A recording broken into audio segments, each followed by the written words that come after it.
Selamat malam, Anda menyaksikan Obrolan Malam, saya Christian Grich. Indonesia dipastikan tidak mendapat sanksi berat dari FIFA menyusul pembatalan Piala Dunia U20 2023 di tanah air. Sedianya perhelatan internasional ini akan digelar pada 20 Mei hingga 11 Juni 2023. Hal itu disampaikan oleh Ketua Umum PSSI Erick Thohir pada Kamis malam. Dalam unggahan di akun Instagramnya, Erick menyatakan bahwa FIFA merekomendasikan sanksi administrasi tepatnya kepada Indonesia. Sanksi itu berupa pembekuan dana FIFA Forward, dana bantuan FIFA untuk pengembangan sepak bola di Indonesia.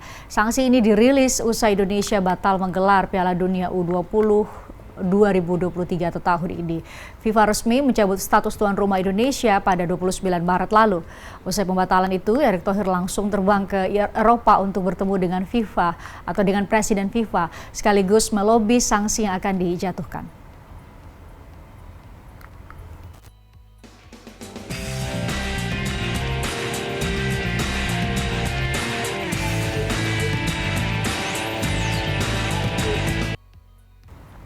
Saya ajak Anda ngobrol dengan pengamat sepak bola yang sudah bergabung secara virtual. Kita sapa bersama.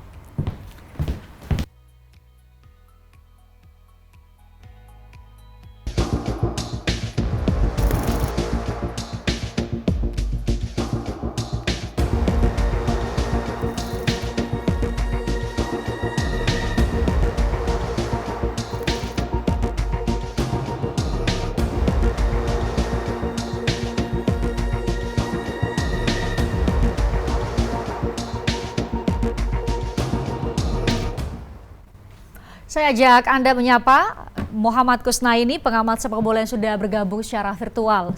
Terima kasih sudah bergabung bersama kami, Bung Kusnaini. Iya, selamat malam. Ya, terima kasih. Senang mendengarnya, tetapi mungkin publik belum banyak yang tahu dana FIFA Forward, betul ya? Itu sebenarnya buat apa sih? Dan mungkin sehingga kita bisa mengukur tingkat kerugian kita, meskipun katanya di kartu ini adalah kartu kuning, bedanya dengan kartu merah. Mungkin bagi orang awam, oh itu lebih berat kartu merah. Mungkin Anda bisa menggambarkan kepada kami.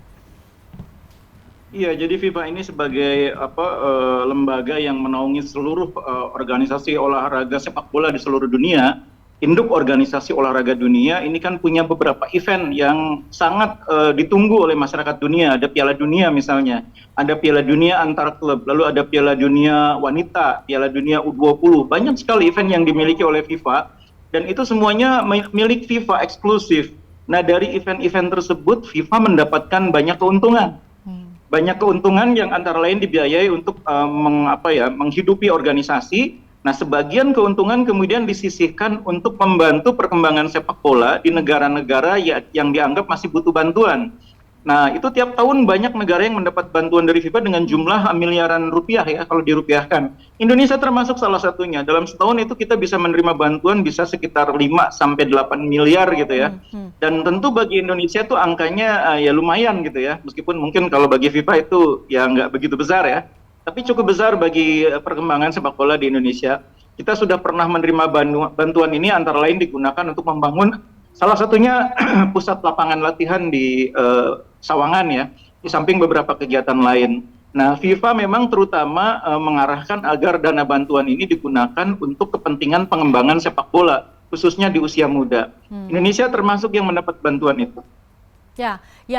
Lantas dengan kartu kuning ini berarti semua kegiatan kita bisa mengikuti event apapun dalam waktu dekat maupun kapanpun, itu artinya demikian, hanya itu arti dari sanksi kartu kuning disebut hanya dana FIFA Forward itu, demikian artinya Pak Kusnaini? Iya, sanksinya itu kan hanya administratif, itu pun sifatnya sementara. FIFA akan mereview proposal yang dibawa Indonesia, blueprint yang dibawa Indonesia, untuk melihat apakah Indonesia sungguh-sungguh menerapkan apa yang diinginkan oleh FIFA, yaitu transformasi. Nah, kalau misalkan reviewnya sudah dilakukan dan FIFA menganggap itu cukup, mungkin sanksinya pun akan segera dicabut. Sanksi administratif ini sifatnya hanya sementara, tidak berlaku permanen. Dan begitu sanksinya dicabut nanti, itu dana bantuan FIFA bisa digunakan lagi. Nah, itu hanya itu sanksinya. Selebihnya Indonesia masih tetap bisa menyelenggarakan kompetisi, masih bisa mengikut sertakan timnasnya bertanding di event internasional, entah itu di bawah FIFA maupun di luar FIFA. Kalau SEA Games ini kan di luar FIFA. Yang di bawah FIFA ini ada kualifikasi Piala Asia, misalnya kualifikasi Olimpiade, kualifikasi Piala Dunia. Itu Indonesia boleh mengikut sertakan timnya. Nah, kalau SEA Games sebetulnya nggak terkait langsung dengan FIFA ya, sehingga jauh lebih aman. Oke, dari amatan Anda sebagai pengamat sepak bola, kalau sudah clear bahwa kita sanksinya hanya kartu kuning dari FIFA, menurut Anda apa harus segera dilakukan oleh para stakeholder termasuk juga FIFA untuk bisa benar-benar mengejawantahkan apa yang kita sering sebut dengarkan narasi hari-hari ini, yaitu transformasi sepak bola Indonesia? Iya, dalam pernyataan FIFA tentang sanksi itu kan disebutkan FIFA juga ingin melihat sejauh mana Indonesia melakukan transformasi itu, ingin melihat sejauh mana Indonesia bersungguh-sungguh menerapkan apa yang sudah menjadi komitmennya. Nah, komitmennya itu kan dituangkan dalam bentuk yang namanya blueprint itu yang dibawa oleh Pak Erick Thohir kepada FIFA. Nah, jadi PR-nya bagi Indonesia adalah yang pertama, meyakinkan FIFA bahwa kita punya blueprint yang baik untuk mengatasi apa yang selama ini sudah terjadi, untuk membawa sepak bola Indonesia ke arah yang lebih baik. Kalau blueprintnya itu sudah dianggap cukup, sanksinya akan dicabut, tapi FIFA akan memonitor pelaksanaannya nanti akan seperti apa. Itu yang saya pikir menjadi sangat penting bagi kita. Kita jangan hanya berhenti membuat blueprint, hanya menuangkannya dalam bentuk pemikiran, dalam bentuk konsep, tapi lupa menerapkannya. Yang paling penting itu nanti FIFA akan memantau bagaimana penerapannya. Oke, kita belum baca secara detail karena proposalnya yang dibawa oleh Ketum PSSI ya ke bertemu dengan Presiden FIFA. Kalau menurut Anda, terlepas dari apa yang dituangkan dalam proposal blueprint tersebut, cetak biru transformasi sepak bola Indonesia dimulai dari mana, menuju kemana, dan bagaimana menurut Anda? Iya, saya sudah sering mengatakan bahwa transformasi sepak bola Indonesia itu sangat besar ya aspeknya ya. Kita tidak hanya bicara tentang infrastruktur, tidak hanya bicara tentang perbaikan lebih dari 20 stadion supaya layak dipakai untuk kompetisi. Jauh lebih besar daripada itu.